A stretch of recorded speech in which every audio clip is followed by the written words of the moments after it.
Okay.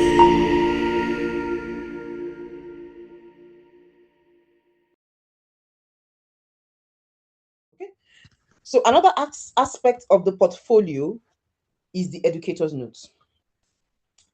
Educator's notes is an area of the portfolio where either your supervisor, clinical supervisor, educational supervisor puts down things in your portfolio, things that they feel are important. When I started training, no one was using educator's notes.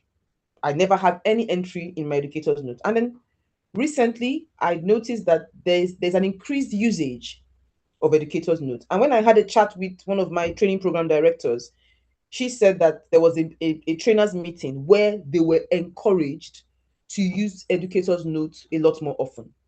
So you may see that every discussion you have with your supervisor would be in your educator's notes. I've noticed that some trainees are quite apprehensive to see a lot of educator's notes. As you can see, if your portfolio is opened, it's on the front page. So if a panel is going through your portfolio, educator's notes are here.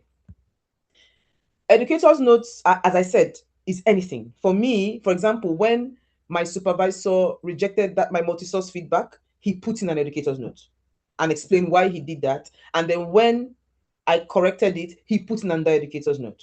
So some supervisors function differently. When I was in another rotation, all the tutorials I had with my supervisor, at the end of every tutorial, he will write it in the educator's note. We discussed this today, we discussed this today. So if you also have if you're if you also have challenges in your training, some supervisors will put complaints in educator's notes. So what I would advise is any educator's notes you see, have a read. If it's something you need to reflect on it. If it's something you need to respond to, have a discussion with senior colleagues before responding. Just know that your portfolio is the only evidence you have for your training. It's like your training Bible, for want of a better word. So anything you see in educators' notes and you feel you need to respond to, you can put it in your supporting documentation saying this, that, and then respond. But educators' notes, in summary, is where your trainers, it could be your clinical supervisor, it could be your educational supervisor, it could be your training program director. That is where they put any discussions they've had with you that they think is relevant or they think your panel should see quickly without having to look for it. It's not something for you to panic about. They have just been encouraged to use it more often. Okay, so other things that could come into educator's note could be issues where you feel you were bullied, discussions.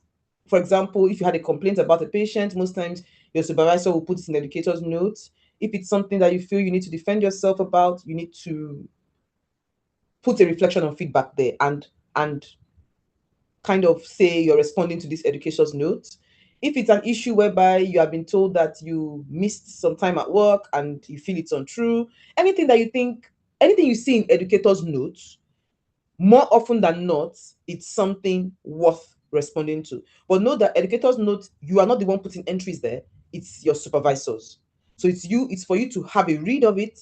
And if it's something that you want to respond to, you should respond, obviously, after due consultations with senior colleagues. Things that have gone into educators' notes from my colleagues, issues of workplace bullying, discrimination, these are things that have come into educators' notes from supervisors. And most times the colleagues are encouraged to respond to them so that you will have your own defense in your portfolio. So there will be situations that come into educators' note that need to be discussed. It will be expanded upon in your course, like workplace complaints, interaction with your colleagues, things like that. And you'll get to understand things that come into educators' notes and things you should respond to and how to respond. So I think that sorts educators' notes.